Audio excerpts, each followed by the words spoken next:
नमस्कार दोस्तों, मैं कृष्ण शर्मा एक बार फिर आपसे मुखातिब हूँ ये बात करने के लिए कि बेहतर निवेशक कैसे बना जाए। याद रखिएगा इस बात को, बेहद बहुत ज़रूरी है समझना कि एक अच्छा और कामयाब निवेशक बनने की ज़िम्मेदारी आपकी है। आइए हम सबसे पहले एक बहुत ज़रूरी बात करें और वो ये है कि मैंने ये अनुभव किया है कि बहुत से लोग ये नहीं समझते हैं कि बचत और निवेश में फ़र्क क्या है। इसके लिए हमारे माता-पिता ज़िम्मेदार हैं, हमारा समाज ज़िम्मेदार है। उसने हमें कभी सिखाया नहीं कि निवेश और बचत में फ़र्क क्यों होता है। पर वो क्यों नहीं सिखा पाए इस बात को? क्योंकि उनके ज़माने में एक चीज़ नहीं हुआ करती थी दोस्तों जिसे हम कहते हैं महँगाई। इस महँगाई ने ही निवेश और बचत में फ़र्क पैदा किया है। आइए हम थोड़ा इसको समझने की कोशिश करें। जिसको ये बात समझ में आ गई, वो एक बेहतर निवेशक बनने की पहली सीढ़ी को पार कर गया। दोस्तों हम बचत क्यों करते हैं? बचत करना एक पाश्विक प्रवृत्ति है। मतलब ये है कि जानवर भी करता है और कर सकता है। बहुत सी बचपन में आपने कहानियाँ सुनी होगी कि शरद ऋतु का आने से पहले जानवर अपने खाने-पीने की चीज़ें संजो के रखते हैं, बचा के रखते हैं। तो हम बचत क्यों करते हैं? क्योंकि हमें भय है इस बात का कि हम नहीं जानते भविष्य में क्या होगा। और दूसरा कारण बचत करने का ये है कि हमें मानसिक शांति देता है कि अब मैंने बचत कर ली है, अगर संकट भी आया तो मैं उसको पार कर सकता हूँ। निवेश किसे कहते हैं? निवेश एक आधुनिक ज़माने की बात है, जो कुछ समय पहले नहीं थी दुनिया के अंदर। निवेश का मतलब होता है फ़ाइनेंशियल फ्रीडम, स्वतंत्रता, आज़ादी इस बात की कि आपको जीवन के अंदर कभी परेशानी नहीं आएगी।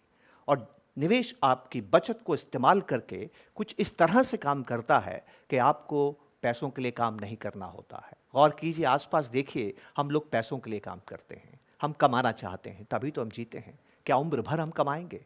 कोई तो ऐसा वक्त आए जो हमने पैसा कमाया है वो हमारे लिए काम करें। निवेश इसी को कहते हैं। Money works for you, you don't work for the money. तो ये फर्क एक आम व्यक्ति को समझ में क्यों नहीं आता है? आइए इसको समझने की हम थोड़ी सी कोशिश करें। और इसको समझने के लिए बचत और निवेश का जो फर्क है वो कहाँ से हमें समझ में आता है? हमें समझ में आता है मनी। मनी क्या है? रुपया क्या है? मनी, रुपया, डॉलर, पौंड, आप किसी को भी करेंसी इसको आप मनी कहते हैं। कोई भी एक ऐसी वस्तु जिसमें 3 गुण हो, मीडियम ऑफ एक्सचेंज, वो आपका सौदा करा सके, यूनिट ऑफ वैल्यू, वो आपके वैल्यू की इकाई को परिभाषित कर सके और वो आपको एक युग से दूसरे युग में, एक समय से दूसरे समय में वैल्यू को, मूल्य को स्थानांतरित कर सके, स्टोर कर सके। जिसमें भी ये 3 गुण है वो मनी है।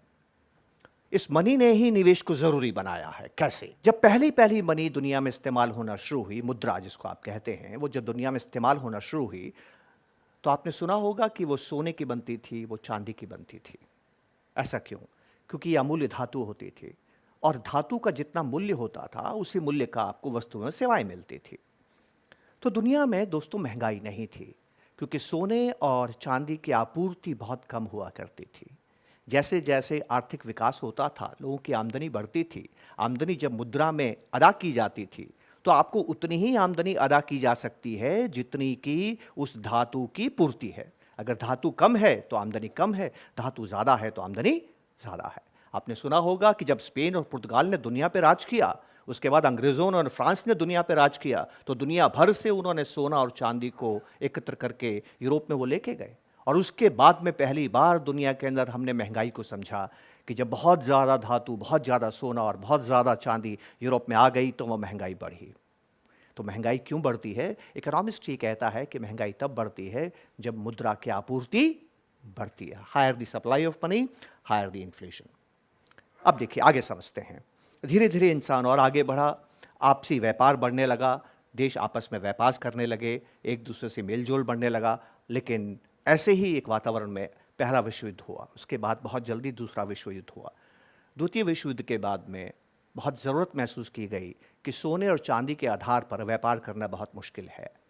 ब्रेटन वुड्स समझौते के अंदर दुनिया के तमाम देशों ने मिलके एक करार किया और वो ये था कि अमेरिका के डॉलर को इस्तेमाल किया जाए और उस डॉलर के लिए अमेरिका ने आश्वासन दिया दुनिया के हर एक राष्ट्र को कि अगर आप हमें $35 देंगे तो $35 के सामने हम आपको 1 औंस सोना देंगे। इसका मतलब ये हुआ कि अगर आपके जेब में डॉलर है तो इसका मतलब ये है कि आपकी जेब में सोना है।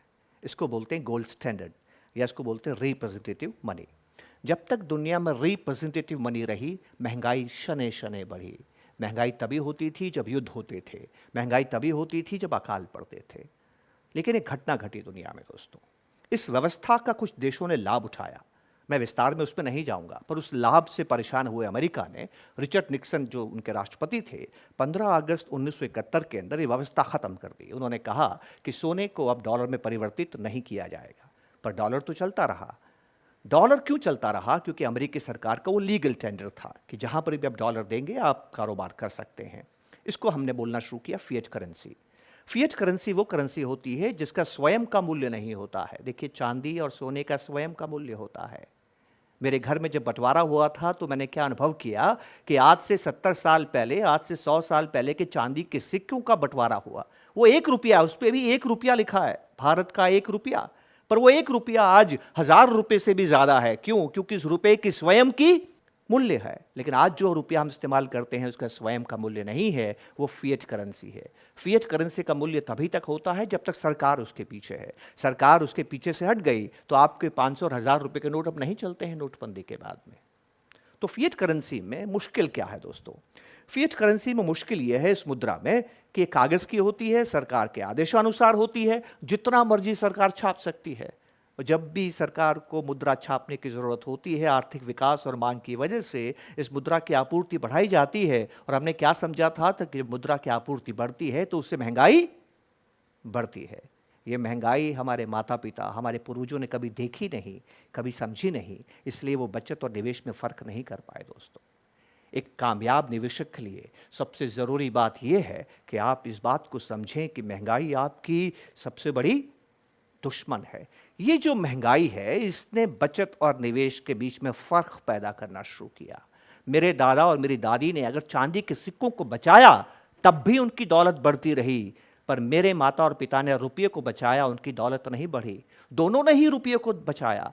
फिर ये फ़र्क क्यों आया? क्योंकि फिएट करेंसी महंगाई लेके आई। कैसे महंगाई लेके आती है, आइए हम समझने का प्रयास करते हैं। जो बात मैं आपसे करने जा रहा हूं दोस्तों, इसको इल्यूजन कहते हैं। तो थोड़ा बहुत समझ के ध्यान से मेरी बात को सुनिएगा, क्योंकि अगर आप केंद्रित होकर, स्थित प्रज्ञ होकर बात को नहीं सुनेंगे तो समझ में नहीं आएगी।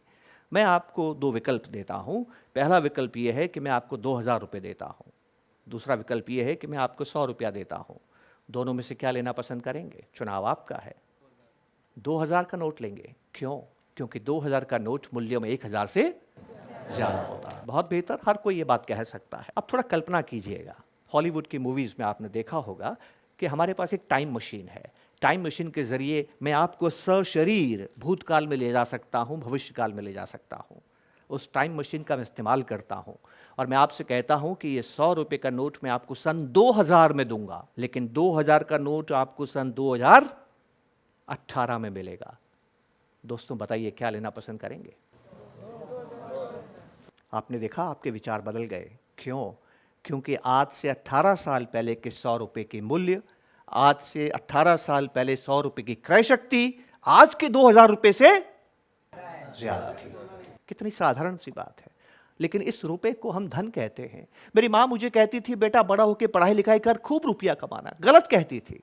मेरी माँ नहीं समझी कि रुपया कमजोर होता है, वक्त के साथ ताकत को खोता है।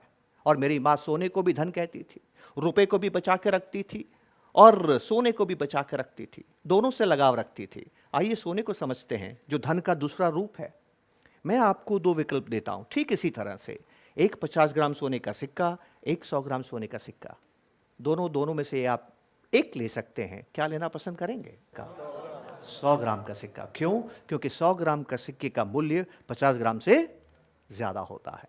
दोस्तों कल्पना करें, वही टाइम मशीन दोबारा लेके आता हूं। उस टाइम मशीन के जरिए मैं आपको भूतकाल में लेके जाता हूं और 50 ग्राम सोने का सिक्का सन 2000 में देता हूं, 100 ग्राम के सोने का सिक्का सन 2018 में देता हूं। थोड़ा सोचिएगा, मनन कीजिए और बताइए आप दोनों में से कौन सा लेना पसंद करेंगे?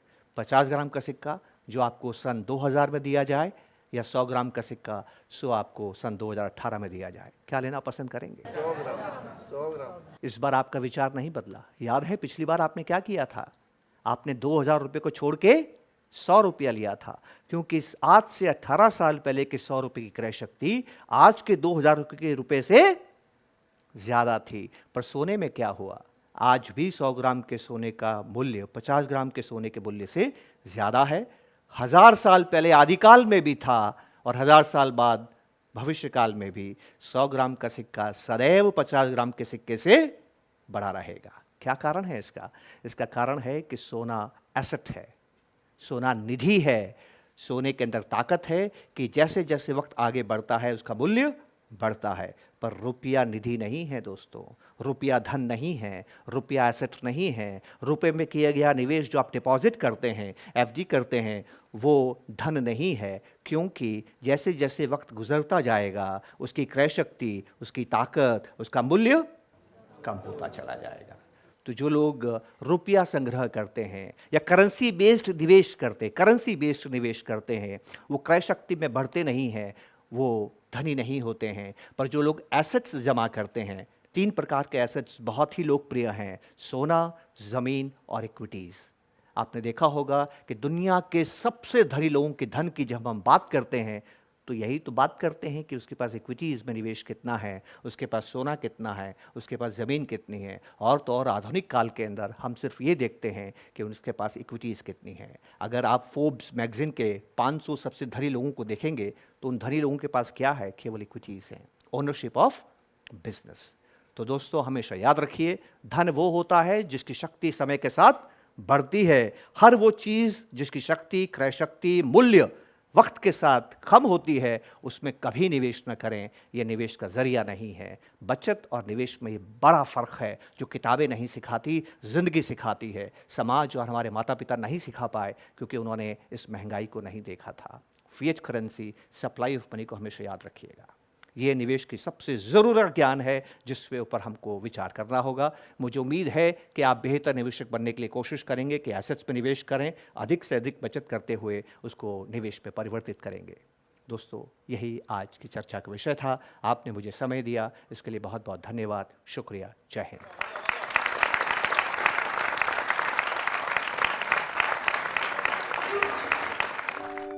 ऐसे और वीडियोस देखने के लिए सब्सक्राइब करें हमारा यूट्यूब चैनल।